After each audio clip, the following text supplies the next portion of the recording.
오늘은 값을 지불하심이라는 제목으로 하나님 말씀 전하겠습니다. 값을 지불하심이라는 말씀으로 전하겠는데 더 나아가서 두 가지의 소제목으로 나가겠습니다. 은혜가 무엇이냐, 그 다음에 구속이 무엇이냐. 그러니까 오늘은 은혜와 구속, 이 두 가지를 좀 여러분들이 알아가는 시간이 되기를 원합니다. 로마서 이제 3장 1절부터 31절까지 3장 1절부터 31절까지 좀 더 작게 나눈다 그러면 19절 말씀부터 31절까지에는 네 가지의 내용이 나타납니다. 네 가지 내용이 나타나는데 그 첫 번째가 뭐냐면 하나님께서는 사람이 스스로 소유하지 못한 의를 사람들에게 베푸셨다. 하나님께서는 사람이 스스로 소유하지 못한 의를 사람들에게 베푸셨다. 이게 첫 번째의 주제이고요. 두 번째는 이 의는 은혜로 말미암는다. 이 의는 은혜로 말미암는다. 세 번째는 하나님께서는 이 은혜를 주시는 근거, 이 은혜를 주시는 근거가 예수 그리스도의 구속 사역이다. 예수 그리스도의 구속 사역, 죄에서 우리를 구속하시는 구속 사역이다. 네 번째는 하나님께서 값없이 베푸신 이 의는 단지 믿음을 통해서만 우리에게 전가가 된다. 믿음을 통해서만 전가가 된다. 간단히 다시 이야기하면은 하나님께서는 우리에게 없는 의를 하나님이 우리에게 베푸셨고, 두 번째는 그 은혜는 그 의인은 은혜로 말미암아 우리에게 준다. 다른 말로 우리의 공로를 통해서 오는 게 아니다 이 말이죠. 하나님은 은혜로 말미암아 우리에게 주신다. 세 번째는 그 근거, 우리에게 의를 주신 이 근거는 예수 그리스도의 구속 사역이다. 네 번째는 그것을 우리가 받는 것은 오직 믿음으로만 받을 수 있다. 이 네 가지가 로마서 3장 1절부터 31절 말씀이고 구체적으로는 19절부터 31절 말씀까지예요. 그런데 우리가 지난번에는 하나님께서는 율법과 무관하시게 우리에게 의를 베풀었다 이거거든요. 이게 뭐냐 그러면 우리 두 번째, 이 의는 은혜로 말미암는다. 이 의는 은혜로 말미암는다. 이 구절 있잖아요. 이 구절이 다른 말로 인간의 공로나 인간의 율법으로 말미암아 구원받지 않는다 이거거든요. 근데 그게 그 내용이 19절에서 21절에 그 내용이 있었던 것이에요. 그 내용이냐면 율법과 무관하게 우리에게 베푸신다. 그래서 지난주에 그 말씀을 여러분에게 드렸습니다. 그래서 그럼 오늘은 이제 그 다음에 것은 그럼 은혜란 무엇이냐 이제 이 말이에요. 은혜란 무엇이냐? 은혜란 무엇이냐 그러면요. 이 19절에서 21절에 율법과 무관하게 우리에게 베푸시는 의거든요. 그래서 여러분들이 신앙생활 하실 때 율법 이렇게 나오면 구약에 나오는 율법 이렇게 생각하면 안 돼요. 그러면은 너무 이렇게 우리하고 상관없습니다.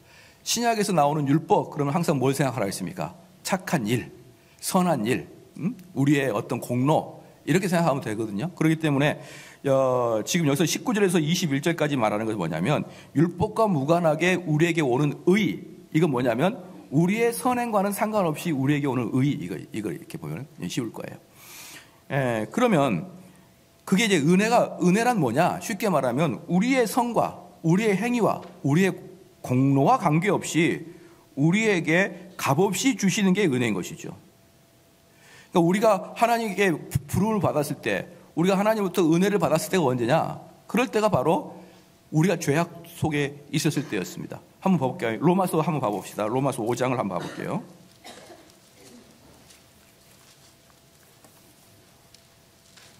로마서 5장 20절 한번 봐보십시오. 로마서 5장 20절.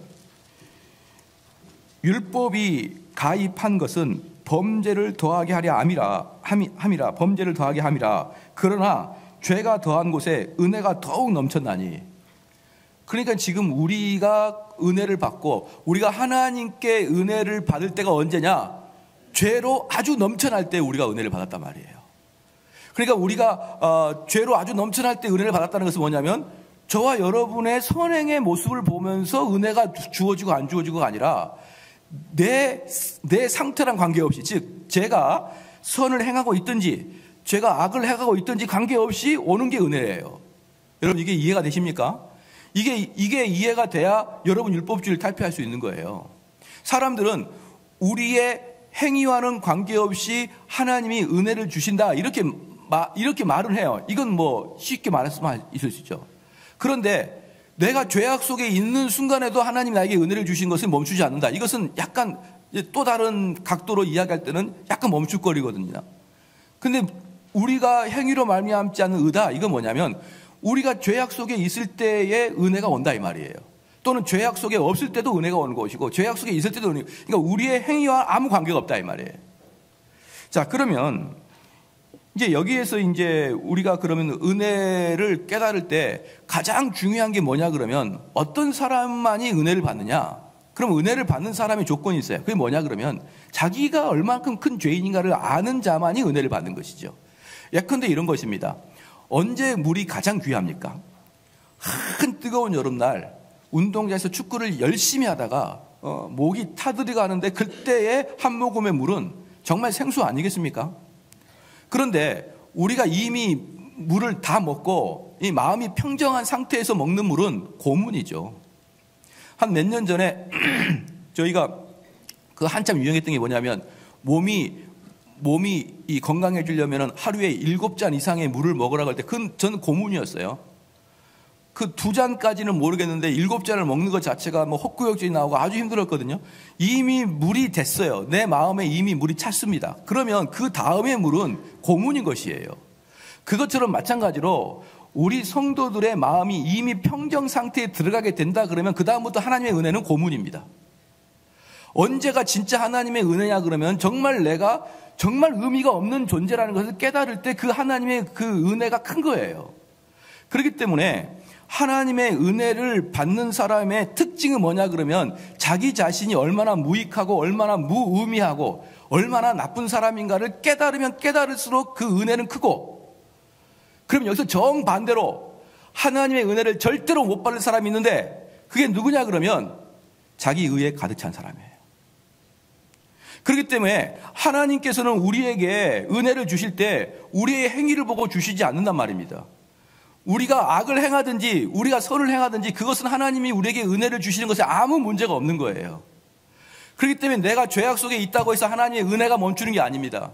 내가 원래 은혜를 받았어야 되는데 원래 내가 은혜를 받았어야 되는데 내가 현재 죄악 속에 있기 때문에 은혜가 잠시 멈췄다, 그것도 아니에요. 은혜는 우리에게 아무 관계없이 우리에게 오지만 딱 문제는 뭐냐 그러면 이 은혜와 상관없는 사람은 딱 한 가지 종류입니다. 교만한 자예요.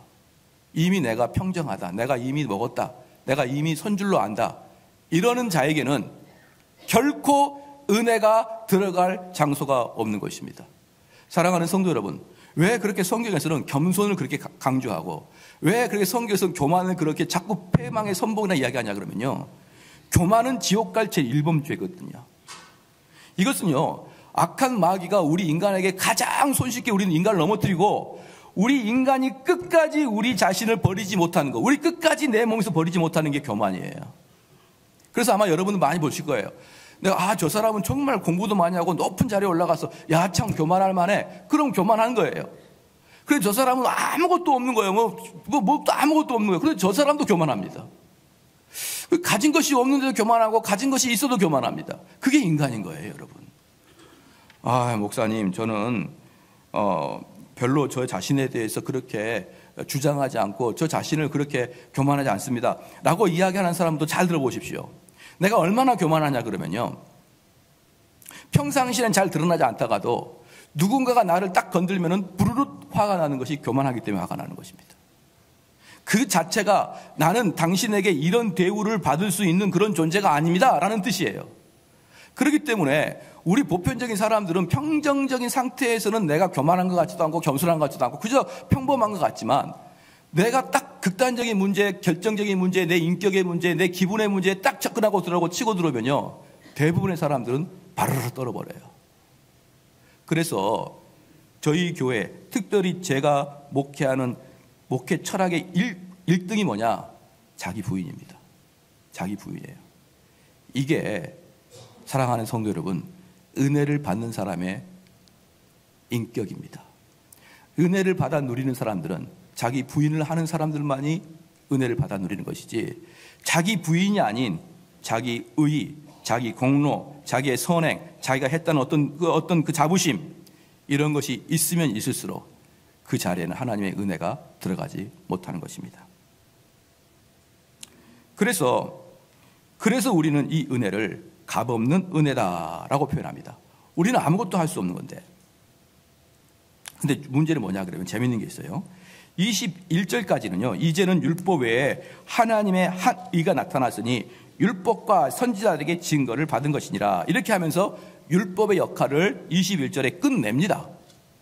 끝내고 22절에서부터는 구원받은 자, 믿은 자, 은혜 받는 자, 이 이야기가 22절로 쭉 나옵니다. 22절에 곧 예수 그리스도를 믿음으로 말미암아 모든 믿는 자에게 미치는 하나님의 의인이 차별이 없느니라.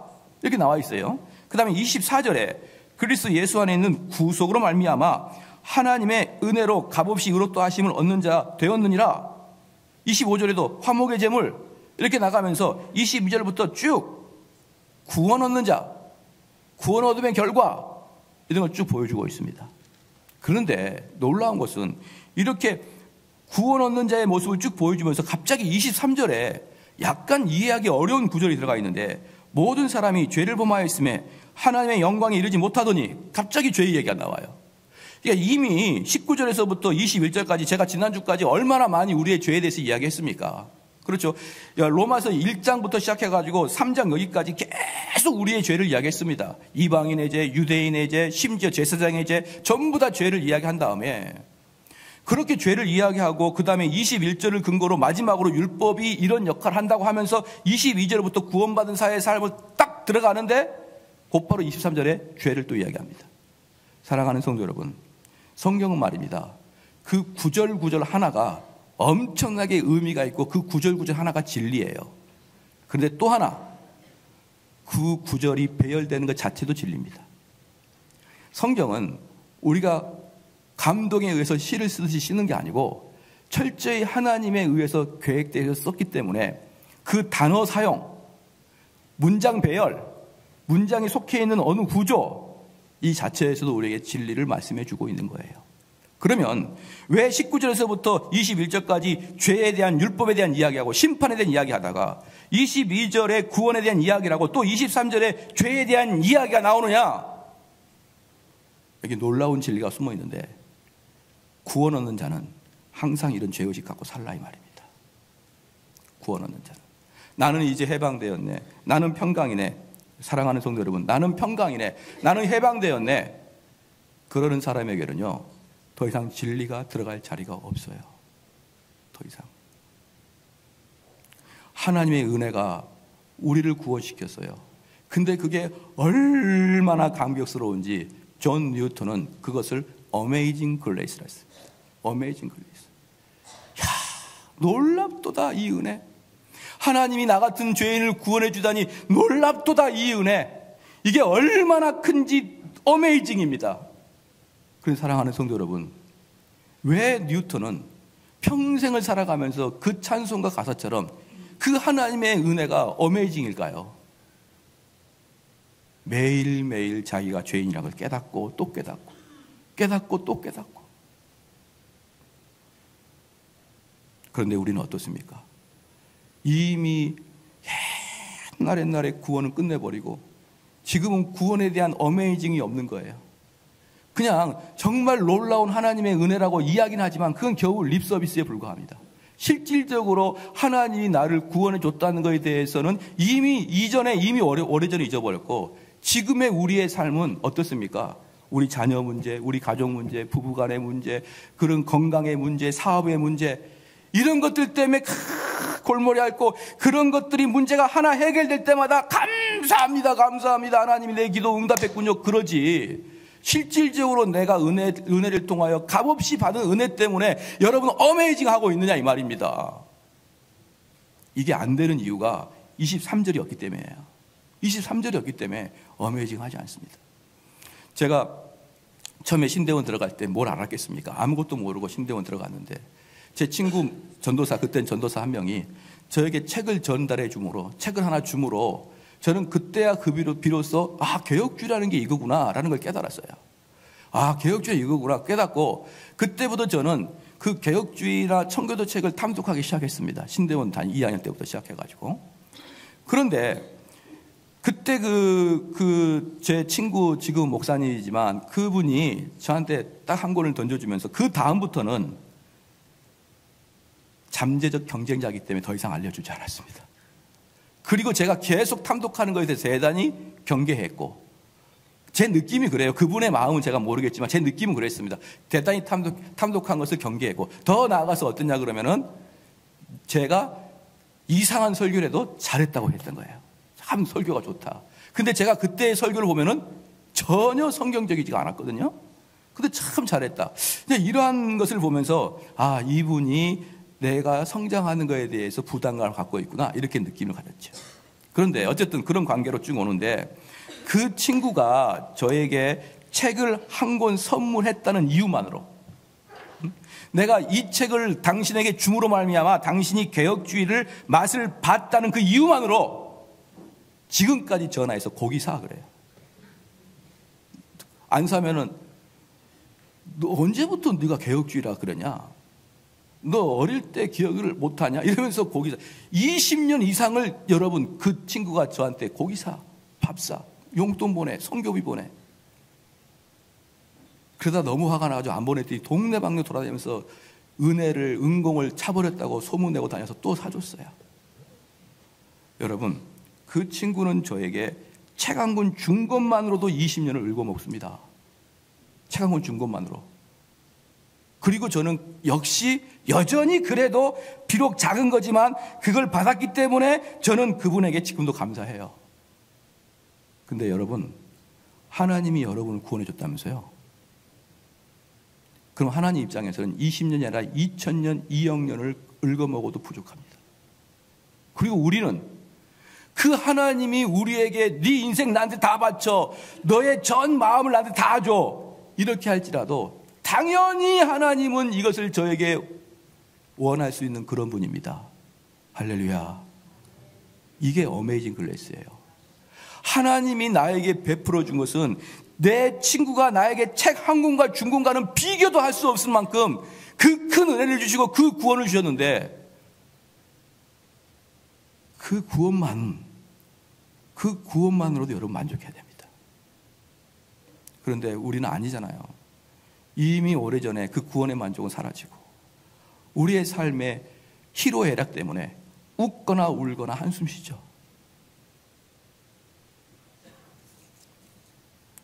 사랑하는 성도 여러분, 그것이 은혜를 받은 자인가 아닌가를 생각해 봐야 됩니다. 이 은혜는 값없이 주는데요, 은혜라는 것은 뭐냐, 값어치가 없이, 아까 로마서 5장 20절 말씀처럼 우리가 범죄함 속에서도 그 은혜가 더욱 넘쳤던 그때 우리가 은혜를 받았었는데, 그렇게 은혜를 받은 사람들은 어떻게 말하느냐, 오직 구원은 하나님의 공로만으로 받는 것이지 내 공로가 아무것도 들어가지 않는다라는 걸 깨닫는 사람이 구원받은 사람이에요. 그러니까 이런 겁니다. 예를 들어서 이런 논쟁이 있죠. 목사님, 구원받으면은 선한 행위를 해야 됩니까? 안 해야 됩니까? 선한 행위를 할 때 우리가 자연스럽게 해야 됩니까? 아니면 억지로 우리가 노력해서 해야 됩니까? 아니면 선한 행위가 자발적으로 드러납니까? 아니면 우리의 노력이 얼마나 필요합니까? 이렇게 묻는 자체가 뭐예요? 은혜를 경험하지 못한 자예요. 은혜를 경험한 자는 어떤 자냐 그러면은, 은혜를 받으면은 너무너무 은혜가 감사하고 아름다워서 그 은혜 때문에 나타나는 결과는 찬양과 감사입니다. 그렇죠? 내 공로 때문에 나타나는 결과는 내 교만이에요. 내가 이렇게 했으면 당연히 이게 들어와야 되는 것입니다. 이게 공로인데, 은혜 받은 사람들은 내가 아무런 노력하지 않았음에도 불구하고 이런 은혜를 받았다는 걸 자기가 체험한 사람들은 그걸 알기 때문에 은혜의 결과물은 감사입니다. 그렇기 때문에 모든 성도들은요, 감사가 기본 조건이 돼야 되는 거예요. 밑에가 깔려있는 게 감사해요. 물론 살아가다가 이런저런 어려움과 고난이 있죠. 그럼 그때는 나도 모르게 푸념을 하고 나도 모르게 화를 내고 나도 모르게 눈물을 흘리고 슬픕니다. 그런데 그건 잠시예요. 그건 잠시 또다시 나의 감사와 은혜와 평강이 그걸 넘쳐버립니다. 그러므로 나는 지금 당장은 분노가 나지만 곧 돌아서면 하나님이 그 은혜로 나를 평정의 상태로 들어가게 한단 말입니다. 그렇기 때문에 모든 성도들의 기본적인 베이스는 감사하느냐 안 하느냐에 달려 있습니다. 그게 뭐냐? 은혜를 전제 조건으로 한다는 거예요. 그렇기 때문에 하나님께서는 우리에게 감사하고 하나님을 찬양하기 위해서 우리에게 철저히 우리 공로를 의지하지 않냐고 하나님께서 복을 주셨는데, 로마서 3장의 말씀 중에 4가지 복이 나오는데 전부 다 우리 행위하고 아무 관계 없습니다. 첫 번째, 하나님께로부터 온 의입니다. 하나님께로부터 오는 의, 우리 관계 없죠. 우리 행위하고 하나님의 의예요.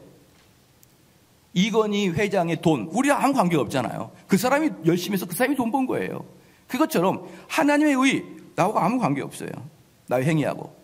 그 다음에 하나님께서 주신 은혜, 이것도 나하고 아무 관계 없습니다. 행위하고 관계 없습니다.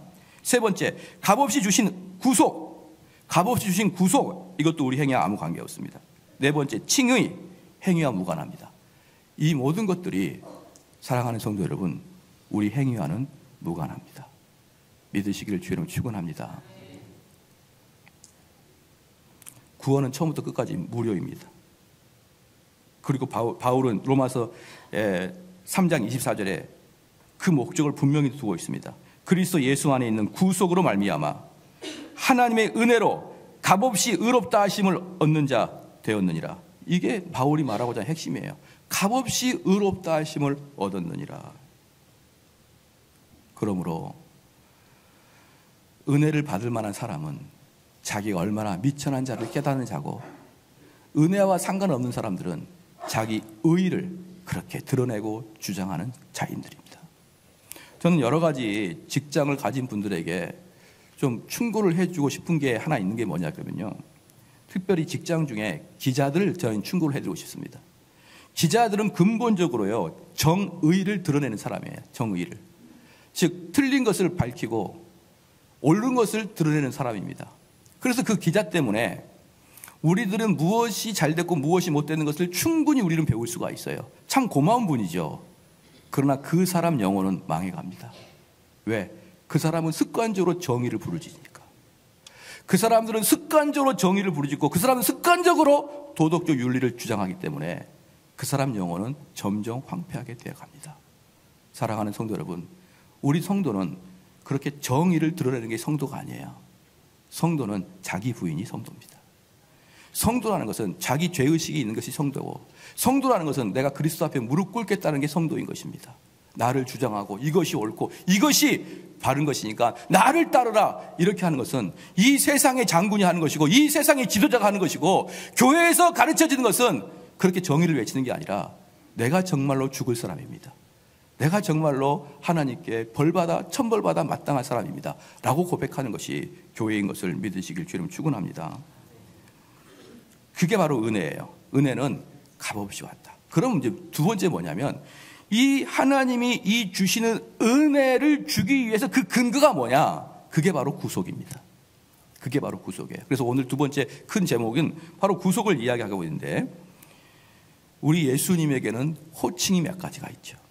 호칭이 몇 가지가 있는데, 처음에는 주님이 있습니다. 주. 그 다음에 구주가 있어요. 구주. 그 다음에 구속자가 있습니다. 그런데 우리들 귀에는 주, 구주, 구속사 다 그 말이 그 말 같아요. 그러니까 이것들 우리가 잘 선명하게 분별하지 못하고 사용을 합니다.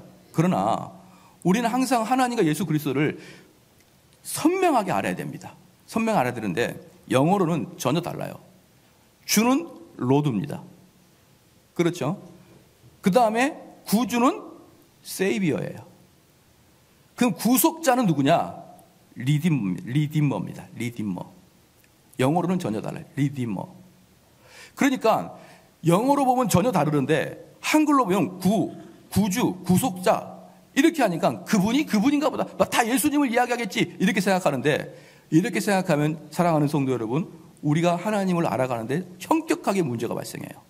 자, 그러면 주나 구주는 우리가 잘 알고 있으니까 오늘 지나가고, 오늘은 구속자가 뭐냐, 리디머가 뭐냐 이겁니다. 저는 이 단어를 좀 바꿔야 된다 그렇게 봐요. 바꿔야 된다. 리디머는 구속 또는 속전인데, 누군가가 나를 구해줬다 이런 뜻이 아니에요. 이건 구원이에요. 세이비어는 물속에 빠진 나를 119 대원이 구해준 거예요. 그건 구원이고, 구속은 뭐냐, 속전은 뭐냐, 내 몸값을 지불했다 또는 내 몸값을 위해서 배상했다 이 뜻입니다. 좀 더 이야기하게 되면요, 여러분들 이번에 그 전 대통령 이명박 대통령이 감옥에서 나오셨죠. 그때 나올 때 어떤 법률적인 것을 근거로 나왔냐 그러면 뭐죠? 보석금. 그죠? 내가 감옥에 있는데 내가 돈을 줄 테니까 나를 꺼내 주십시오 했잖아요. 또는 이번에 경기도지사 김경수도 나를 보석금을 낼 테니 풀어 주십시오. 경남지사, 경남도가 돌아가지 않으니 나를 풀어 주세요라고 했거든요. 그때 그들이 이야기했던 게 보석금이에요. 그 보석금이 구속입니다. 이게 확 이해가 되시죠? 그래서 저는 이 구속주를 바꿔야 된다. 단어를 바꿔야 된다. 뭘로? 배상주로. 배상금 또는 보석주. 왜냐 그러면은 단어가 자꾸 구속주, 구속 그러니까 이게 그건 줄 알아요. 그런데 그게 아니고 여기서 말하고 있는 구속은 몸값, 배상금을 지불하다, 보석을 하다. 그 다음에 뭐가 있나? 내가 해적한테 몸이 잡혀가 있으면은 해적이 우리나라한테 한 명당 50억씩 내. 그게 몸값이야. 이럴 때 몸값이 바로 구속, 속전, 배상입니다. 여러분 이해가 되십니까? 바로 우리 예수님이 나를 위해서 돈을 지불하셨다라는 거예요. 돈을 지불하셨다. 그래서 이 돈을 지불하셨다라는 것을 여러분이 베이스를 알려 그러면은 신약을 보고 구약을 보면 다 나와 있습니다. 신약에 보면은요, 이 구속이라는 단어를 세 가지 단어로 구속을 씁니다. 세 가지 단어로. 첫 번째 뭐냐면 아고라죠. 아고라죠. 신약은 빨리 지나가고 구약을 제가 더 설명해 드릴게요. 아고라죠. 이 아고라조는 어디서부터 온 단어냐면 아고라에서부터 옵니다. 아고라. 이 아고라는 뜻이 뭐냐면 그리스의 시장을 말합니다. 시장. 그러니까 아고라조는 무슨 뜻이냐? 장터에서 무엇을 사다 이런 뜻이에요. 아고라조. 그러니까 이 아고라조를 우리나라로 말할 때는 구속이에요. 그럼 그 뜻은 뭐냐 그러면 내가 옛날에 전당포에다가 롤렉스 시계를 맡겨놨는데 내가 돈을 벌어가지고 그 시계값을 다시 주고 롤렉스 다시 받아온, 이걸 구속. 아고라에서 사오는 것, 이겁니다. 시장에서 뭘 샀다. 그 다음에 엑사고라조. 엑사고라조. 이건 아고라조에서 앞에 엑사가 바뀌었어요. 이건 뭐냐? 이 헬라어에서 이 엑스는 뭔못으로부터예요. 뭔못으로부터. 그래서 엑사고라조는 뭐냐 그러면 시장으로부터 사온 물건이에요. 시장으로부터 사온 물건. 베드로전서 1장 18절 19절 말씀에 너희가 알거니와 너희 조상의 유전한 망령된 행실에서 구속된 것은 은이나 금같이 없어질 것으로 한 것이 아니요 오직 흠없고 점없는 어린 양 같은 그리스도의 보배로운 피니라. 할렐루야. 그러니까 엑사고라조에 여기서 구속된 것은 뭐냐 그러면 엑사고라조인데, 이 엑사고라조는 뭐냐면 내가 시장에서 노예를 살 때 그 노예를 뭘로 사냐면 은이나 금으로 사는 거예요. 근데 우리 주님도 엑사고라조인데 그 주님은 은이나 금으로 너희 사는 게 아니라 당신의 보배로운 피로 너를 샀다는 것입니다. 그 다음에 세 번째가 뭐냐면 아폴리트로시스입니다. 아폴리트로시스. 이것은 그야말로 시장에서 노예를 사다 뜻이에요. 세 가지입니다. 아고라조, 엑사고라조, 아폴리트로시스, 이 세 가지인데 이 세 가지 다 시장에서 뭘 사다. 시장에서 노예를 사다. 돈을 주고 사다. 이 뜻입니다. 바로 이게 우리 주님이 여러분과 저를 위해서 돈을 줬다, 지불했다. 근데 베드로 전서를 보니까 그게 은이나 금이 아니라 당신의 보배로운 피였다.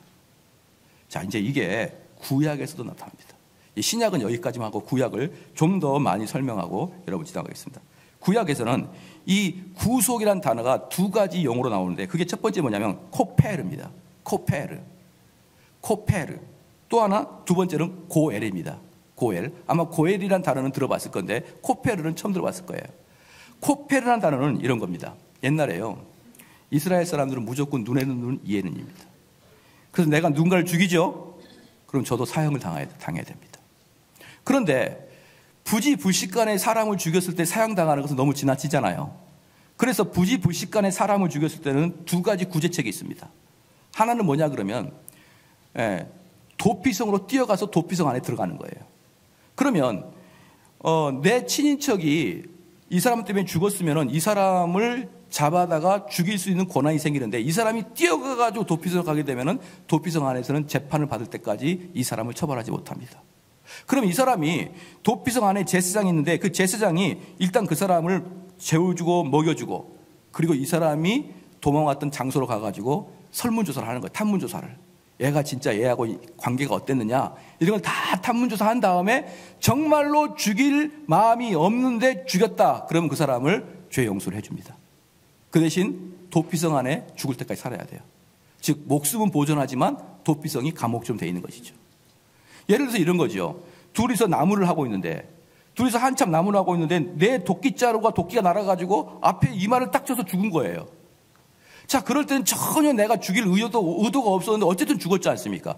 어쨌든 죽었을 때는 유대인 법정은 뭡니까? 죽음은 죽음으로 해요. 이게 실수를 죽이든지 의도적으로 죽이든지 어쨌든 상관없이 죽이면 죽이는데 실수로 죽이기 너무 억울하니까 도피성 제도를 만든 것이고 그걸 살려준 것입니다. 두 번째는 뭐냐 그러면요. 이런 게 있습니다. 만약에 그 집에 황소가 있거나 개가 있어요.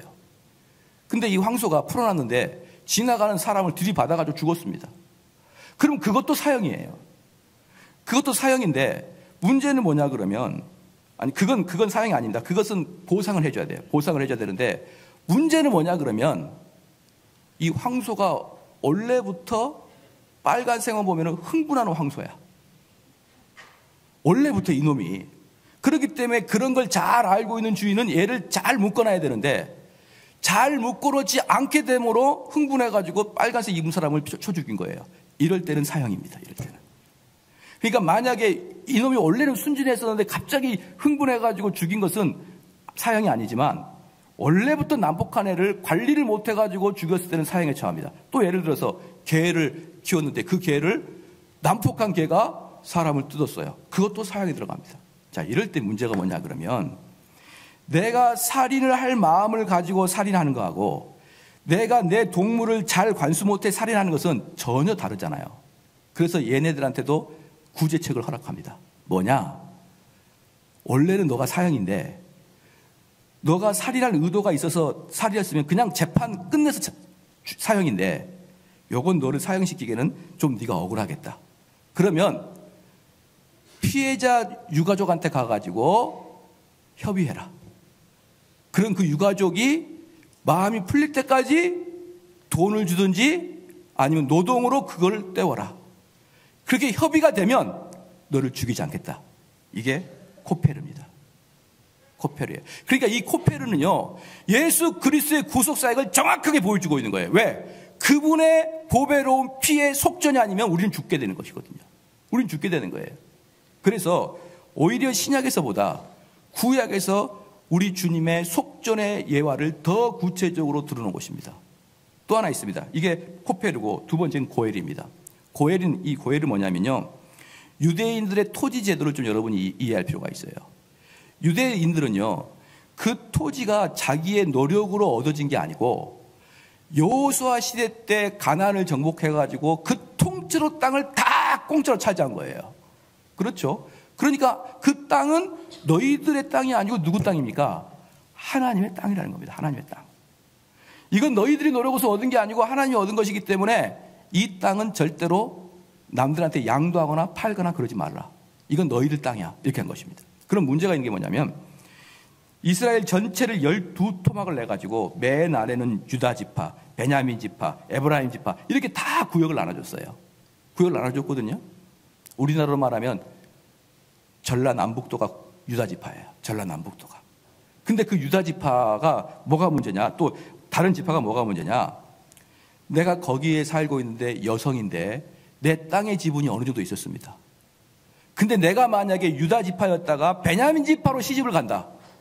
그럼 그 땅을 가지고 베냐민 지파로 가게 되면 그 땅 문서를 가지고 가겠죠. 그럼 그 땅은 뭐가 되냐면 유다 지파 안에 섬처럼 베냐민 지파 땅이 되는 거예요. 이걸 하나님은 방지했습니다. 어떻게 했느냐? 너가 만약에 베냐민 지파로 시집 가면 땅 문서 놓고 가. 이 땅은 유다 거야. 이 땅은 베냐민 지파나 에브라임 지파나 므낫세 지파로 갈 수가 없어요. 무조건 유다 지파 안에 있습니다. 이 근거는 뭐냐 그러면 이 땅 너희 거 아니고 하나님이 만들어 놓은 거니까 섞이지 마 이거거든요. 그럼 문제가 하나 있습니다. 만약에 이걸 좀 더 하면 정대운에게 주어진 땅이 있어요. 이 땅도 끝까지 정대운 가문으로 가야 됩니다. 이 땅이 남들한테 가면 안 되는 거예요. 유다집 안에서도. 그런데 제가 문제가 뭐냐면은 노름을 많이 해가지고 그냥 땅을 저당 잡히고 홀라당 땅을 다 팔아먹었네요. 돈이 부족해가지고. 자, 그럴 때 정대운이라는 사람의 땅을 다른 홍길동이가 이제 그 같은 유다지파 사람인데 그 사람이 다 가져갔어요. 그럴 때 그 땅의 원주인은 저잖아요. 그걸 방지하기 위해서 50년 만에 다시 땅을 다 가져오는 게 희년입니다. 다시 50년 지나면 원주인한테 돌려줘. 이게 희년제도예요. 그러니까 이스라엘 사람들은 자기가 아무리 노름을 해서 돈을 잃어버려서 땅을 저당 잡혀도 50년 후면 다시 자기 게 옵니다. 다시 원상태 복귀예요. 이게 이스라엘 땅의 기본적인 개념입니다. 사랑하는 성도 여러분,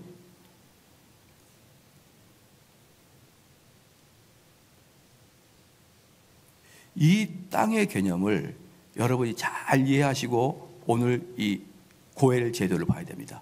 이 고엘 제도는 뭐냐 그러면 그렇게 땅을 잃어버린 사람이 있잖아요. 근데 50년 동안 기다리기 너무 어려운. 제가 만약에 지금 땅을 누구한테 홍길동 씨한테 뺏겼다. 그 50년을 기다려야 되거든요. 그럼 100세가 좀 넘어져요, 제가. 이건 사실은 불가능하잖아요. 그렇기 때문에 50년은 사실 너무 길다. 그러면은 뭐가 있느냐? 정대운과 가장 근접하게 있는 친인척이 그 땅을 사다가 다시 정대운한테 주는 거예요. 여러분 이해가 되시죠? 그게 고엘 제도입니다. 고엘 제도예요. 그러니까 히브리 이스라엘 사람들에겐 땅의 구제책이 두 개가 있는데 첫 번째 희년 제도하고 두 번째 고엘 제도입니다. 이 고엘 제도를 통해서 근데 이 고엘 제도를 신청하기 위해서는 세 가지 조건을 갖춰야 되는데 첫 번째 뭐냐면 저하고 가장 근접한 친척이 돼야 됩니다. 가장 근접한 친척. 두 번째, 그걸 내가 사줄 수 있는 자원하는 마음이 있어야 되는 거예요. 만약에 홍길동 씨가 제 걸 사주는데 누가 막 강제로 사주는 게 아니라 내가 사줄게요. 내가 사줘서 너한테 다시 줄게. 이게 자원하는 마음이에요. 세 번째 뭡니까? 그걸 살 수 있는 능력이 있어야 되는 거예요. 나의 친인척이며 자원하는 마음이 있어야 되며 그걸 행할 수 있는 능력이 있느냐, 이 세 가지를 가지고 있는 자가 고엘 제도가 되는 것이고, 이걸 다른 말로 친족 구속자 이렇게 하죠. 친족 구속자. 사랑하는 성도 여러분, 구약에서 말하는 친족 구속자는 신약의 예수 그리스도예요. 왜입니까? 저와 여러분의 이 더러운 죄를 위해서 우리 하나님이 하늘 보좌를 버리고 이 땅에 오셨잖아요. 시작. 그분이 누굽니까? 나의 신랑이요, 나의 아버지요, 나의 친구요. 그렇게 오셨죠. 그러니까 나랑 가장 근접한 분이죠. 두 번째, 그분은 자원하는 마음으로, 내가 죄악 속에 있을 때도 불구하고 자원하는 마음으로 내가 정대운을 구해주겠다. 그리고 오셨죠. 그리고 그럴 수 있는 능력이 있죠. 바로 그래서 이스라엘의 고엘 제도의 예표는 바로 예수 그리스도입니다. 그런데 이 고엘 제도를 설명하기 위해서 성경에 나와 있는 게 바로 룻기예요. 룻기. 이 룻기는 이 성경에서 이 고엘 제도가 무엇인지를 보여주기 위해서 룻기가 나왔는데, 이 룻기를 제가 잠깐 설명하겠습니다. 사사시대였습니다. 사사시대 때 이스라엘의 가뭄이 엄청나게 들었어요. 가뭄이 엄청나게 들었는데 그때 베들레헴에 살고 있던 엘리멜렉이라는 사람이 자기 아내 나오미와 두 아들을 데리고 베들레헴을 떠나서 모압 지역으로 이민을 가버렸습니다. 왜? 가뭄이 들었으니까. 근데 이게 어찌된 일인지 떠나자마자 엘리멜렉은 곧 죽고 말았어요. 곧 죽고 말았고 두 아들은 모압 여자랑 결혼했는데 그 여인들의 이름이 오르바 그리고 룻입니다. 큰 며느리는 오르바고 둘째 며느리는 룻이에요. 이 둘이가 있었는데 그렇게 해서 이제 그 모압에서 한 10여 년 이상을 더 살아요. 10년이 지나고 보니까 두 아들이 또 죽었습니다. 그러니까 두 며느리하고 시어머니 3명만 남은 거거든요. 그럼 이건 좀 무엇을 의미하냐면 완전히 상거지 중에 거지란 뜻이에요. 왜? 이 당시에는 절대로 여자들은 경제활동 못하거든요. 그렇기 때문에 이 당시에는 아버지가 죽으면은 아들이라도 있어야 됩니다. 아들이라도 있어야 경제활동이 되는 겁니다. 그런데 여자만 3딱 남았습니다. 그러니까 완전히 거지인 거예요. 그것도 어디에서? 모압 땅에서. 그럴 즈음에 이 나오미는 어떤 소식을 듣냐면 베들레헴이 이미 가뭄이 끝나고 이제 풍년이 든더라 이런 소문이 든 거예요. 그래서 이제 우리가 다시 베들레헴으로 귀환해야겠다. 이제 이렇게 말하면서 두 며느리한테 너희들 돌아가라. 이제 이렇게 얘기하니까 큰 며느리는 어머니 말씀에 공고에 순종해서 고향으로 가버렸고, 룻은 성경에서 가장 좋은 아름다운 시를 딱 씁니다. 이 시를 모든 며느리는 이마에다가 딱 붙여놔야 돼요. 붙여놔야 됩니다. 오르바 되지 말고 룻이 돼야 됩니다. 그 룻이 룻기 1장 16절 17절에 이렇게 이야기했습니다. 나로 어머니를 떠나며 어머니를 따르지 말고 돌아가라 강권하지 마소서. 우리 시어머니 때 그럴 수 있나요? 나로 어머니를 떠나며 어머니를 따르지 말고 돌아가라 강권하지 마소서. 어머니께서 가는 곳도 나도 가고 어머니께서 유숙하는 곳엔 나도 유숙하겠나이다. 어머니의 백성이 나의 백성이 되고 어머니의 하나님이 나의 하나님 되시리니 어머니께서 죽으시는 곳에서 나도 죽어 거기 장사될 것이라. 만일 내가 죽는 일 외에 어머니와 떠나면 여호와께서 내 벌을 내리시고 더 내리시기를 원하나이다. 이 시를 딱 쓰고 룻은 어때요? 나오미를 따라갑니다. 그렇죠? 나오미를 따라가는 거예요. 그래서 이 시가 사실은 성경에서는 가장 아름다운 시 중에 한 시거든요. 그러면 이렇게 귀향길에서 둘이가 왔습니다. 이제 나오미의 할머니하고 젊은 룻이 왔죠. 그러나 여전히 거지인 것은 마찬가지입니다. 그런데 이제 문제는 뭐냐면 나오미는 늙어가지고 무슨 돈벌이를 못합니다. 근데 그나마 룻은 건강하니까 어떻게 하냐면 그 지역의 추수꾼들이 보리나 밀을 씻기고 갈 때 덜덜덜 떨리면은 떨어진 이삭들을 줍는 것이 법으로 합법화되어 있어요. 이스라엘은 추수할 때 떨어진 이삭은 주인이 안 줬습니다. 그것은 가난한 자리에서 내비둡니다. 그럴 때 룻은 그 추수하는 사람 뒤에 따라다니면서 이삭을 줍는 것에 열심을 해서 생계를 이어가고 있었어요. 룻은. 그런데 하루는 그렇게 생계를 유지하는 중에 그 지역에 아주 부자이면서 권세 있는 보아스 집으로 간 거예요. 그런데 보아스 집에 가서 탁 이렇게 그것을 하는데 글쎄 보아스가 이 여자를 사랑한 것 같아요. 그건 성경에 나와 있지 않지만 신학자들은 다 동일하게 이야기합니다. 사실 룻기는요 고엘을 우리에게 보여주기 위해서 썼지만 장르 자체는 러브스토리예요. 러브스토리입니다. 그러니까 아마 내 느낌에 이 보아스가 보기에 룻이 예쁘기도 하면서 또한 친근하기도 했나 봐요. 그래서 옆에 종들한테 야, 너 저기 그 보아스가 룻이 저기 추수할 때 들어올 때 관대하게 대해줘. 이렇게 얘기합니다. 관대하게 대해줘. 이건 무슨 말이냐 그러면요. 추수를 딱 지고 가잖아요. 흔들고 가. 그러면 툭툭 떨어지면은 그걸 다 룻이 가져가는 거예요. 이게 관대함입니다. 여러분 관대함은 이꼴은 뭘까요? 시작. 돈이에요. 돈이 없는 관대함은 관대함이 아니고 말뿐이죠.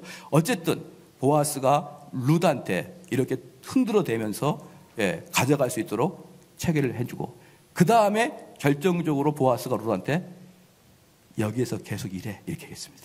너 떠돌아다니지 말고 우리 집에 항구적으로 상시 이삭을 줍고 다녀 이렇게 이제 해준 거예요. 한마디로 공무원이 된 거예요. 이제 공무원이. 이 모습을 보고 나오미가 보아스가 우리 룻을 좋아하나 보다 이런 마음이 든 거예요. 그래서 룻을 시켜가지고 뭐라고 하냐면 저를 고엘 제도를 해주세요 이렇게 얘기한 거예요. 즉 뭐냐, 옛날에 우리 아버지가 가지고 있던 그 재산들을 다 뺏겼거든요. 뺏겼는데 보아스 당신이 좀 그걸 사가지고 주십시오 이렇게 말하라 그랬습니다. 그 나중에 알고 보니까 룻의 시아버지하고 보아스는 친인척 관계였습니다. 그래서 첫 번째 뭡니까? 첫 번째 친족이었다. 그렇죠. 가까운 친족이었다. 두 번째 보아스는 자원하고 기쁜 마음으로 룻을 구해주었다. 세 번째 보아스는 그 룻이 가져갈 땅을 살 수 있는 능력이 있었다. 이 세 가지가 보아스한테 있었습니다. 사랑하는 성도 여러분, 그러므로 보아스는 구약의 예수 그리스도예요. 예수 그리스도를 예표하는 게 보아스입니다.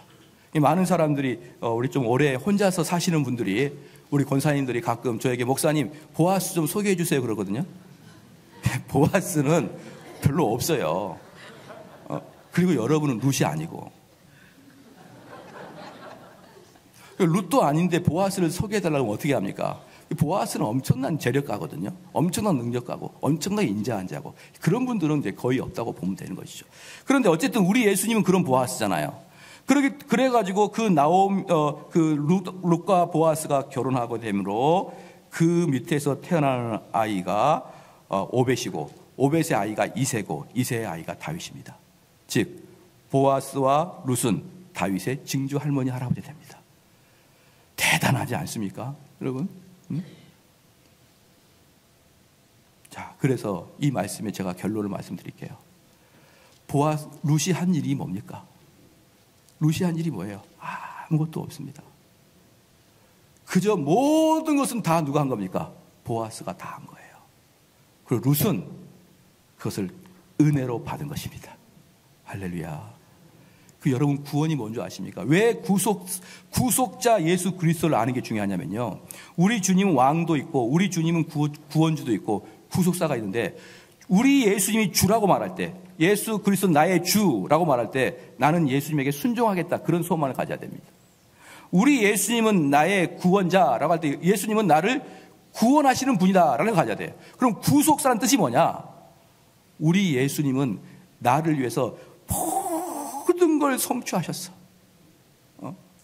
내가 의롭게 되게 하기 위해서, 왜 처음에 로마서 3장 첫 번째 말했지 않습니까? 나에게는 의가 없는데 하나님의 의가 나에게 온다. 이게 로마서 3장 첫 번째 말씀인데, 이 하나님의 의가 뭐냐 그러면 예수 그리스도가 의를 다 성취하게 해놓고 예수님이 야 룻 너랑 나 결혼해, 야 길동아 너 나랑 결혼해, 야 대훈아 너 나랑 결혼해, 이렇게 결혼을 해주면은 그게 바로 구원이란 말입니다.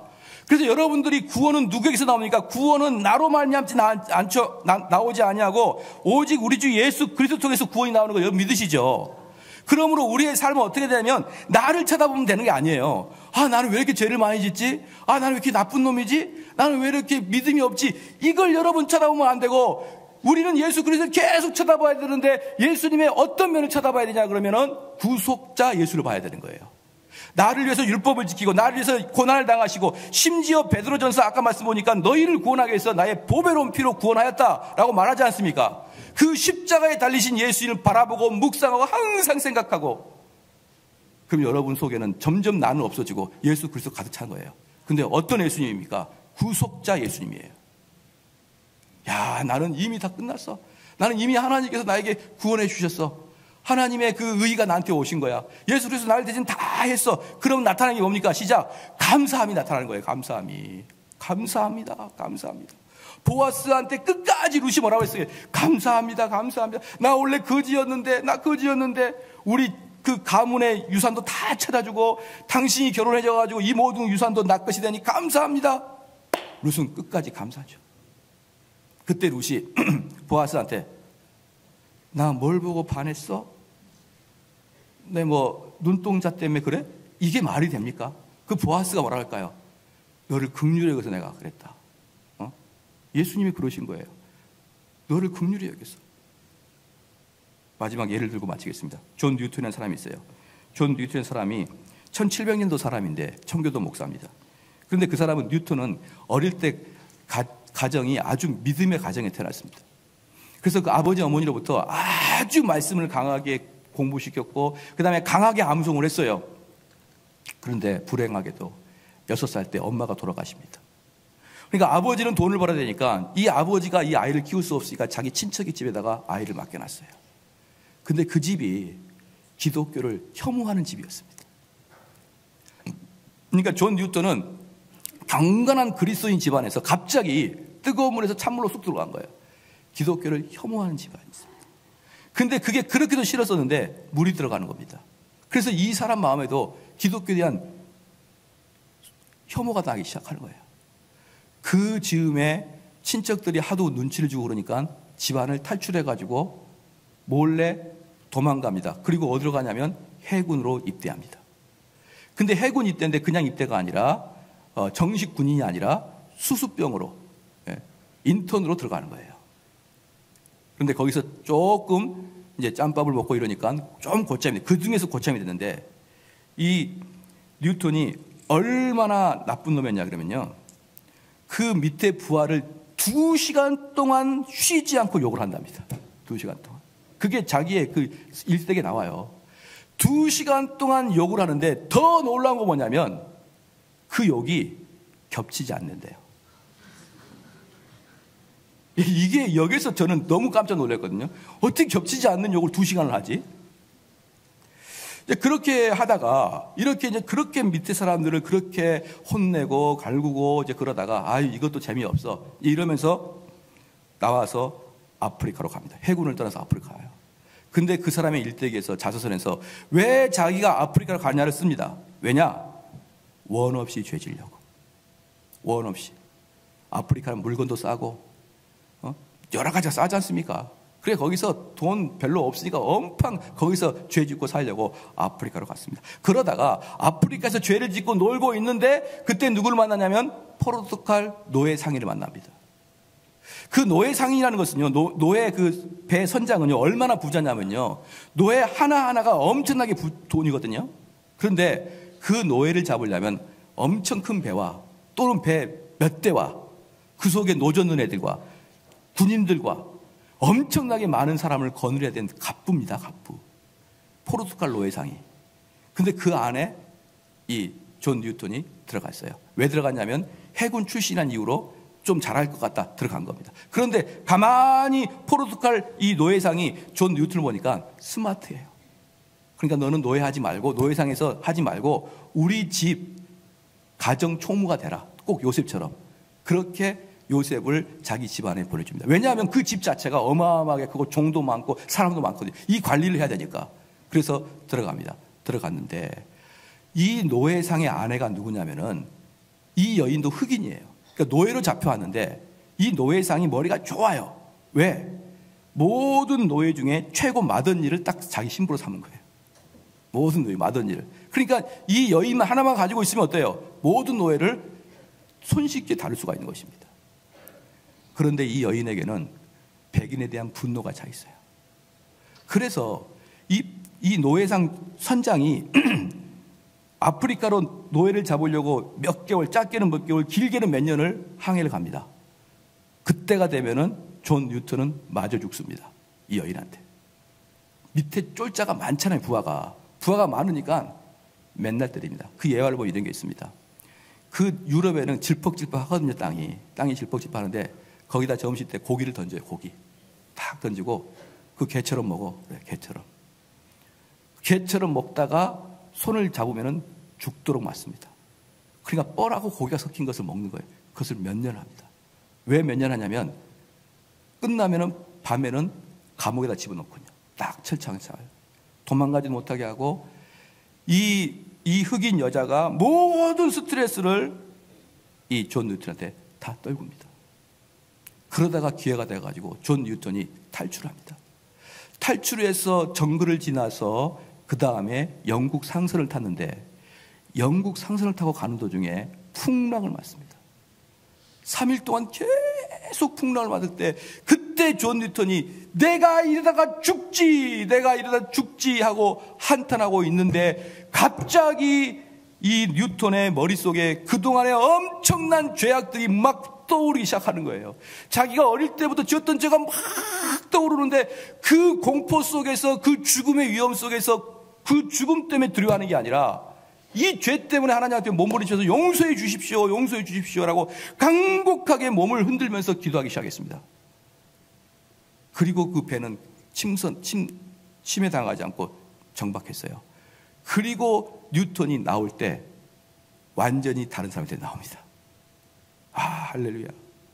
그 뉴턴이 거기서 지금까지 모든 고통 속에서 하나님이 뉴턴을 낮추고 그래서 결국은 배 밑창에서 3일 동안 막 하나님께 기도하는데 그렇게 죄가 자기한테 다가오더니 그 죄를 용서해달라고 하나님께 기도했는데 그 용서함을 그 배 밑에서 경험을 한 것입니다.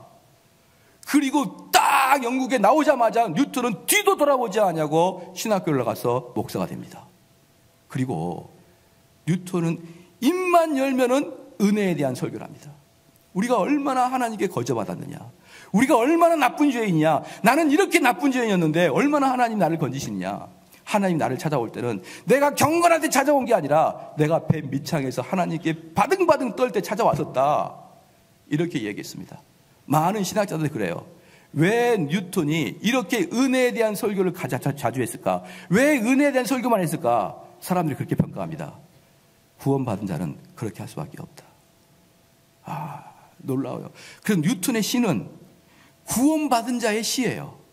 그래서 뉴턴은 항상 평생을 어메이징 글을 했습니다. 405장에 나와 있는 나 같은 죄인 살리시니 뉴턴의 가장 대표적인 찬양인데, 뉴턴의 대표적인 찬양이 그거 말고 또 있는데, 문제는 뭐냐면 성경책이 바뀌면서 사라져버렸어요. 성경책이 바뀌면서. 옛날 찬송가는 81장입니다. 한번 해봅시다. 옛날 찬송가는 옛날 성경책 81장이에요.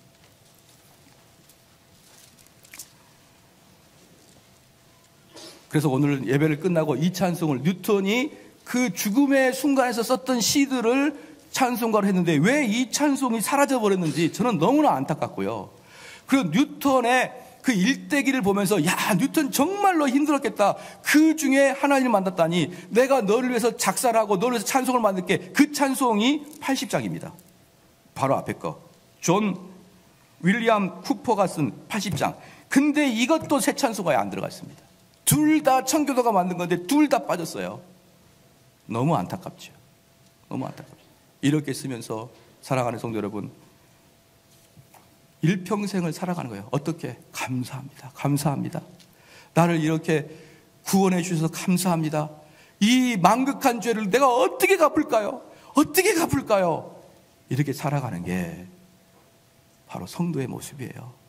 그런데 이런 감사한 마음 속에 열심히 노력해야 되냐 말해야 되냐, 이 논쟁이 됩니까? 이 논쟁이 안 되는 거예요. 하나님은 그럽니다. 야, 존 뉴턴, 내가 너의 생애를, 이제 내가 너에게 새로운 삶을 줬으니, 이제 구원받은 삶을 살았으니 너는 이제 너의 전 인생을 나한테 드려라. 할렐루야, 아멘. 내 인생을 하나님께 드리나이다. 그러면서 살아가는 게 구원받은 자의 모습인 것입니다. 우리 한번 말씀을 생각하시면서 같이 한번 기도하시겠습니다. 우리가 기도할 때 우리가 그 받은 감격은 다 어디 가고, 우리는 이게 무덤덕한 그런 상태에 빠져 있습니까? 하나님 아버지요, 로마서 3장 23절의 말씀처럼 우리는 항상 내가 또 죄인인 걸 또 상기하고 또 상기함으로 내가 그 은혜가 만극하고 아름다운 그 은혜인 것을 받기를 감사하나이다. 우리 한번 기도하겠습니다.